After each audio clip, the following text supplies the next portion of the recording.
ஆச்சரியமான 7ஆம் நாள் கார்த்தால 7 மணிக்கு திருத்தேர். 7ஆம் நாள் கார்த்தால 18/4/2026 சனிக்கிழமை என்று காலை 7 மணிக்கு திருத்தேர். அந்த திருத்தேரில் சில உற்சவங்கள் தான் நாச்சிமாரோடு எழுவார். ஸ்ரீதேவி நாச்சியார், பூதேவி நாச்சியார் 2 பேரும். இப்போ அனுமந்த வாகனம் பெருமாள் மட்டும்தான் எழுவார். யான வாகனம் பெருமாள் மட்டும்தான் எழுதுவார். சூரிய பிரபா சந்திர பிரபா பெருமாள் நாச்சிமாரெல்லாம் எழுவார். ஆனால் திருத்தேர் மட்டும் 2 பேரும் சேர்ந்து நாச்சிமார் ஸ்ரீதேவி நாச்சியார் பூதேவி 2 பேரும் எழுந்திருந்து திருத்தேரில் என்ன ஒரு பெரிய விசேஷம்னா, திருத்தேர் மட்டும்தான் எல்லாருக்குமே கைங்கரியத்தை கொடுக்கும். மற்ற வாகனங்கள் கைங்கரியத்தை கொடுக்காது. இப்போ நீங்கள் பெருமாளை ஏழை பண்ண முடியுமா? நீங்கள் அத்தியாபகலாக இருக்கார். அப்போ இதை விட அது வசதியா சுவாமி, அதை விட இது வசதியாண்ணா? கைங்கரி எந்த கைங்கரியம் பண்ணாலும் வசதி தான். நான் பெருக்கினாலும் வசதி, இல்லை நான் திருவாராதனை பண்ணாலும் வசதி, நான் அத்தியாபகம் இருந்தாலும் வசதி. அப்போ என்ன சுவாமி, எது தான் நமக்கு சிறந்ததுன்னா எல்லாமே சிறந்தது. ஆனால் எல்லாமே சிறந்தது வச்சே நான் அந்த பெருமாளை ஏழை பண்ணுறதுக்குண்டான ஒரு பலனம் என்ன முடியலையே சுவாமி, என்னால் பிடிக்க முடியல. அதுவும் முக்கியமாக ஸ்ரீகள் பெருமாள் ஏழை பண்ண முடியுமா? வேலை பண்ண முடியாது. அப்போ என்ன பண்ணலாம், ஏது பண்ணலன்னா அப்போ வடம் பிடிக்கலாம். அந்த வடம் பிடிக்கக்கூடாது, தேருக்கு மட்டும்தான், வேறு எதுவும் கிடையாது. ஏன்னா ஸ்ரீகளும் அதுவும் இன்னைக்கு ஸ்ரீபெரும்புதூர் திருத்தேர். இந்த திருத்தேரில் அநேகமாக புருஷா ஒரு 2% கூட இருக்க மாட்டா. 98% ஸ்ரீகள் தான் இருப்பான். ஏன்னா அதே சம்பந்தம் என்ன, பிராட்டி புருஷகாரம் எல்லாமே பிராட்டி ஸ்ரீச்சதே லக்ஷ்மீச்ச பத்னோ, பிராட்டி புருஷகாரம். அந்த புருஷகாரம் இருக்கிறபடியாலே அதனால தான் பராசரப்பட தெரிவிக்கிறார், என் திருமகள் சேர் மார்பனை என்னும் என்னுடைய ஆவியை என்னன்றது அந்த சப்தத்தில் இதான் பிராட்டி புருஷாவாக இருக்குன்னா, யாரெல்லாம் ஸ்ரீகள் இருக்கோ அவெல்லாம் நம்முடைய ரங்கநாய்க்கு நாச்சியாருக்கு பிரதிநிதின்னு தான் சொல்லணும். அப்படிப்பட்ட அந்த கைங்கரியம் திருத்தேருக்கு மட்டும்தான் உண்டு. அந்த திருத்தேறது வர வேறு எந்த பூர்ணமாக, ஏன்னா நம்ம கைங்கரியம் பண்ணணும் ஒரு ஆசை இருக்குமோ, குழந்தை இருக்குது. அந்த குழந்தைய நம்ம கிட்ட வரணும்னா எவ்வளோ பக்கத்தாத்து குழந்தை, ஆனால் பார்க்கறதுக்கு ரொம்ப அழகாக இருக்குது. அப்படியே ரொம்ப நமக்கு அவளை அப்படியே பிடிச்சின்னு அணைச்சிக்கணும் போல் இருக்கும். குழந்தைய பார்த்தா கிட்டக்க வந்தால் ஐயோ எனக்கு பயமாக இருக்குது, எனக்கு அந்த தாத்தா பிடிக்கலன்னு சொல்லி போயிட்டு இருக்கணும். அப்போ அந்த குழந்தை நம்ம கிட்ட வந்தோன்னா எத்தனை தூரம் ஆர்வத்தோடு போவோம். அது வரமாட்டேன்றது எனக்கு போகிறதுக்கு வாய்ப்பு கிடைக்கல. இப்போ இந்த திருத்தேர் மூலமாக அந்த வாய்ப்பு கிடைச்சிருக்கு. அந்த வாய்ப்பு கிடைச்சல உடனே எல்லாரும் இழுக்கிறா பாருங்க. அந்த இருக்கக்கூடிய பகவானுக்கு ஆனந்தம், அங்கே இருக்கக்கூடிய ஸ்ரீகளுக்கும் ஆனந்தம். அந்த திருப்பேர் எழுந்தள்ளி அது மட்டும் இல்லை, பார்த்தம் தன் தேர் முன்னின்றானை சிற்றபை பணியால் முடிதிறந்தானை திருவல்லிக்கேணி கண்டேன் என்றதுக்கு அந்த திருத்தேர் தான். எந்த உற்சவமாகட்டும் தேர் ஆயிடுத்தனா உற்சவம் முடிஞ்சிருக்குன்னு அர்த்தம். தேர் ஆயிடுத்தனா திருநாள் திருவோணமண்டு 7 நாள் சேவிச்சிருக்கல பெரியார் வார்த்தையுமே. திருநாள் திருவோணமண்டு 7 நாள், 7 நாள் தான் உற்சவம். அப்போ முன்னாடி துவஜாரோகணம், பின்னாடி அவரோகணம், 9 நாள் உற்சவம், அதுக்கப்புறம் சட்டாபரணம். அப்போ 7 நாள் உற்சவம்னா 7ஆம் நாள் தான் திருத்தேர் ஆயிடுச்சுனா உற்சவம் முடிஞ்சிருச்சுன்னு அர்த்தம். இந்த சந்தேகம் யமனுக்கு விட்டது, சரியது தவறுதுன்னு. அதே சந்தேகம் தர்மருக்கும் விட்டது, சரியது தவறுது. தர்மம்னா என்ன, கரெக்டா சொல்லுங்க.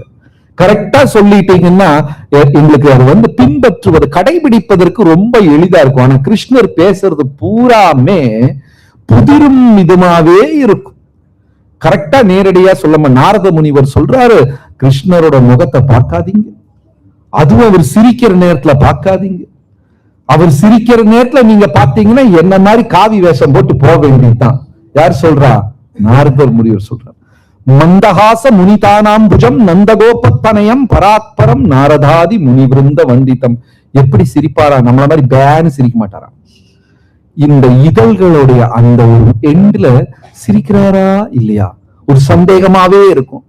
அப்ப தர்மர் கேட்கிறாரு, இவர் கேட்கிறாரு, யார் அப்புறம் விதுரர் எல்லாரும் கேட்கிறாங்க, பகவானே சரி எது தவறு எது தெளிவா சொல்லி. அப்பதான் அதுக்கு பதிலாக அர்ஜுனனுடைய வாழ்க்கை என்ன நடந்தது? கண்ணு தெரியாத திருதராஷ்டிர மன்னன் பூமியை, அந்த அரசாங்கத்தை 2ஆக பிரித்தார். இந்த கதை எல்லாருக்கும் தெரியும் இல்லையா? அதாவது தன்னுடைய பிள்ளைக்கு ஹஸ்தினாபுரம் செல்வ செழிப்பான நாடு, ஆனா பாண்டவர்களுக்கு காண்டவ பிரஸ்தம் மயானம், அப்படி 2ஆ குறிச்சிட்டார். தன்னுடைய பிள்ளைகளுக்கு நல்ல நாடு செல்வ செழிப்பான நாடும், பாண்டவர்களுக்கு எதை கொடுத்தார்? மயானத்தை கொடுத்தார், காண்டவ பிரஸ்தம். அர்ஜுனன் சொன்னார், எனக்கு வேண்டாம், அங்க பூரா காடா இருக்கு. அந்த காட்டுல பாம்பு, பல்லி, தேளு இதுதாங்க இருக்கு. எனக்கு அந்த இடத்தை வச்சுக்கிட்டு என்ன பிரயோஜனம் இல்லையா? உபயோகம் இல்லாத ஏதாவது ஒரு பொருளை அன்பளிப்பா கொடுத்தா கோபம் வருமா வராதா? அது பேசாம நீ கொடுக்காமயே இருந்துரு. வேண்டாத பொருளை ஏன் தருகிறாய்? காண்டவ பிரஸ்தவத்தை பாண்டவர்களுக்கு கொடுத்துட்டாரு. அர்ஜுனனுக்கு சரியான கோபம். கோபத்துல திட்டுறாரு. இங்க கூடியிருக்கிற நண்பர்கள்ல எவ்வளவு பேருக்கு கோபம் வரும்? வரும், டெய்லி வரும். கார்ல வரும்போது பிரபு சொல்லி சங்கடப்பட்டாரு. எனக்கு வேற 2 டியூட்டி கொடுத்திருக்காரு. வீட்டுல போய் மாதாஜி கிட்ட மெதுவா சொல்லுங்க. அவருக்கு பாவம் சொல்ல பயம். சரி, காண்டவ பிரஸ்தத்தை கொடுத்து அர்ஜுனனுக்கு சரியான கோபம். அந்த இடத்துல ஆச்சாரியர்கள் சொல்றாங்க, உங்களுக்கு கோபம் வரும்ல, கோபம் வரும்போது மனசுல சிந்தனைகள் வரும். ஒருத்தர் மேல சண்டை, ஒருத்தர் கிட்ட சண்டை, அந்த கோபத்துல முதல்ல ஒரு சிந்தனை வரும் பாருங்க உங்க மனசுல, அதை வெளியவே சொல்லிடாதீங்க. இல்லையா? புரிஞ்சுதா? நமக்கு இப்ப ஒருத்தர் கூட சண்டை, இப்ப மனைவிக்கு கணவனோட சண்டை, கணவனுக்கு மனைவியோட சண்டை, நமக்கு பெற்றோர்களிடம் சண்டை, பெற்றோர்களுக்கு பிள்ளைகளிடம் சண்டை, அலுவலகத்துல கூட வேலை செய்யறவங்க கிட்ட சண்டை. இந்த சண்டை அப்படியே அதனுடைய என்ன சொல்றது, அந்த சிகரத்தை தொடும் போது நமக்கு ஏதாவது சொல்லணும்னு ஒரு சிந்தனை வரும். தயவு செஞ்சு வெளியே சொல்லிடாதீங்க, அதோட முடிஞ்சு போயிரு எல்லாம். நான் சொல்றது புரிஞ்சுதா? அப்படி சொல்லணும்னு தோணுச்சுன்னா உங்க அறைக்குள்ள போய் கதவை சாத்திட்டு கண்ணாடிய பார்த்து என்ன வேணா சொல்லுங்க. அந்த மனிதன் கிட்ட சொல்லிடாதீங்க. முதல்ல வர்ற சிந்தனையை வெளியே சொல்லக்கூடாது. அப்புறம் கோபத்துல 2வது ஒரு சிந்தனை வரும், அதையும் வெளியே சொல்லிடாதீங்க. அப்புறம் வர்ற சிந்தனைகளை மெதுவா சொல்லலாம். ஏன்னா அந்த முதல்ல வர்ற சிந்தனை தாக்கம். மனைவி கணவன் கூட சண்டை போடும் போது அந்த சண்டை சிகரத்துக்கு போகும்போது வர்ற அந்த முதல் சிந்தனை என்ன? அம்மிக்கல்ல தூக்கி தலையில போடணும். இத வெளியே சொன்னா எப்படி இருக்கும்? முதல் சிந்தனையை வெளியே சொல்லவே செஞ்சிடாதீங்க, 2வது சிந்தனையும் வெளியே சொல்லாதீங்க. ஒரு மனைவி பாவம் மருத்துவர்கிட்ட போய், அவர் தூக்கத்துல பூரான் பேசிட்டு இருக்காரு, ஏதாவது ஒரு மருந்து கொடுங்க. மருத்துவர் சொன்னாரு, பகல்லையும் அவர் பேசுறதுக்கு வாய்ப்பு கொடுங்க, அப்ப தூக்கத்துல பேச மாட்டார். அந்த கோபத்துல வர்ற அந்த சிந்த முதல் விஷயத்தை நம்ம செஞ்சிடவே கூடாது. அப்போ அர்ஜுனனுக்கு சரியான கோபம். சொல்லிட்டாரு பகவான் கிட்ட, எனக்கு அந்த இடம் வேண்டாம், அது மயானம், அதை வைத்துக் கொண்டு நான் என்ன செய்வது? பகவான் சொல்றார், அர்ஜுனா கவலைப்படாத, இந்த மனித வாழ்க்கையில கண்டிப்பா எல்லாருக்கும் ஏதாவது கட்டத்துல சோதனைகள் வரத்தான் செய்யும். சோதனைகளை சாதனையாக மாற்றுபவன் தான் தலைவன். எல்லாருக்கும் சோதனை வரும், ஏதாவது ஒரு டைம்ல வந்துகிட்டே இருக்கும். அந்த பரீட்சை நம்மளை உயர்த்துகிறது. இப்போ நம்ம அழகா ஒரு குழந்தை இருக்காரு, என்ன ஒரு பேரு? நிக்கில். ஹலோ, எந்த வகுப்பு படிக்கிறீங்க? எந்த கிளாஸ் படி? எந்த whatever form age what? இப்ப நிக்கில் நல்லா படிக்கிறாரா இல்லையா அப்படின்னு எப்படி தெரிஞ்சுக்கலாம்? எப்படி தெரிஞ்சுக்கலாம்? எக்ஸாம். கரெக்ட். அவர் வாழ்க்கையில் ஒரு எக்ஸாம் வந்தாதான் அவர் ஒழுங்கா படிச்சாரா இல்லையான்னு தெரியும், இல்லையா? அதே மாதிரி நம்ம வாழ்க்கையில சோதனைகள் வரும் பொழுதுதான் நான் எப்படிப்பட்டவன், என் குணம் என்ன அப்படிங்கிறது தெரியும். சோதனைகள் வந்தாதான் தெரியும் நான் எந்த மாதிரி மனிதன் என்று சொல்லி. அப்படியே எலுமிச்சம்பழத்தை புழிஞ்சா எலுமிச்சம்பழம் ஜூஸ் வரும், மாங்காய புழிஞ்சா மாம்பழ ஜூஸ் வரும். நம்மை சூழ்நிலைகள் பிழியும் பொழுது, நம்ம கஷ்டப்படுத்தும் போது சிரிச்சுக்கிட்டே ஹரே கிருஷ்ணா, நல்ல ஆன்மீகவாதி, போச்சு அவன் பரீட்சையில தோத்துட்டான். சோதனைகள் சூறையாடும் பொழுது அமைதியாக இருக்க தெரிந்தால் நாம் ஆன்மீக கல்வியில் வெற்றி அடைந்தோம். அர்ஜுனா அமைதியா இரு, முதல்ல போய் பார்க்கலாம். பகவான் அழைத்து கொண்டு போனார் அர்ஜுனனை காண்டவ பிரஸ்த. அங்க போன உடனே ரதத்துல இருந்து, நான் அப்பவே சொன்னேன்ல பாருங்க, இத பாக்குறக்கா நம்ம இவ்வளவு கஷ்டப்பட்டு வந்தோம். பூரா பாம்பும் பல்லியா இருக்கு. இந்த இடத்தை வச்சுக்கிட்டு என்ன செய்யறது? வேண்டாமே நெகட்டிவா பேசவே கூடாது. 15-20 வருடங்களுக்கு முன்னாடி என் குருநாதர், அவருக்கு ஒரு லீலை என்னன்னா, எல்லா இடத்துக்கும் காலதாமதமாகத்தான் செல்வார். அவர் விமானத்தை தவற விட்டுருவார், ரயில் வண்டியை தவற விட்டுரு. அது ஒரு நிரந்தரமான வேலை. என் குருநாதர், அது அவரை சொல்லி குற்றம் இல்லை.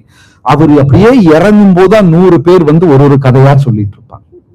அப்ப குளிச்சுக்கிட்டு அவர் ஆடையை உடுத்தி கொண்டிருக்கிறார். நான் சொன்னேன், ட்ரெயின் மிஸ் ஆயிரும். இப்ப ரயில் நிலைய ரயில்ல போகணும், கண்டிப்பா ட்ரெயின் போயிரும். அவர் என்ன செஞ்சார்? குளித்துட்டு அந்த ஈர துண்டு இருக்கு இல்லையா, அதுல ஒரு அட்டி சொல்லு நல்லா வலிச்சுது.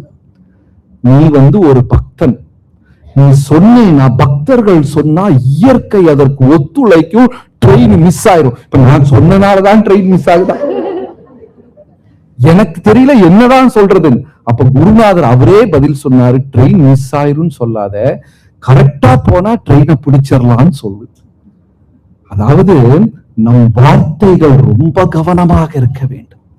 ஏன்னா இந்த வார்த்தையை இயற்கை பதிவு செய்கிறது, அந்த பதிவை நடைமுறையில் இயற்கை கொண்டு வரும். நேற்றுக்கு நான் சொன்னேன் இல்லையா, 4 விஷயங்களை நினைச்சுக்கிட்டே இருந்தா கண் முன்னாடி வந்துடும். என்ன அந்த 4 விஷயம்? நோய், பாம்பு, பேய், பகவான். அப்போ நம்ம பேசுற வார்த்தையெல்லாம் சும்மா கிடையாது. யாரையாவது பார்த்து நீ நாசமா போ, நீ செவ்வாய்க்கு போ, நீ சனி, இதெல்லாம் சொல்லவே கூடாது.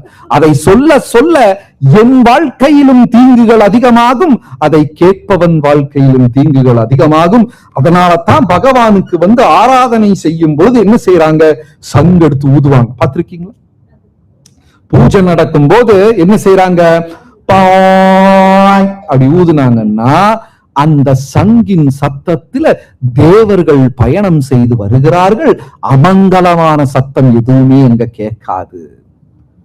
அதே நேரத்துல புராணங்கள் என்ன சொல்லுது? விசில் அடிப்பாங்க. அந்த சத்தத்துல பேய் பிசாசுகள் பயணம் செய்கிறது. புரிஞ்சுதா? சில சத்தத்தை நமக்கு கேட்டா உடல் ஒரு அரோச்சகம், அருவருப்பா இருக்கும். எப்படின்னா, சிலவங்க இந்த சாப்பாட்டு பானையை கை வச்ச ட்ரக் ட்ரக் அப்படின்னு இது பண்ணுவாங்க, பாத்தீங்களா? அந்த சவுண்ட் கேட்டா ஒரு மாதிரி இருக்கும். சிலவங்களுக்கு இந்த பேப்பர் நகம் வச்சு இப்படி பண்ணா, நான் சொல்றது புரியுதா? சில சவுண்ட் நமக்கு ஒரு மாதிரி இருக்கும். சிலவங்க செருப்பை போட்டு தேய்ச்சி நடப்பாங்க. சில சத்தங்கள் நம்ம என்று கமெண்ட் செய்து லைக் அண்ட் சப்ஸ்கிரைப் பண்ணிக்கோங்க.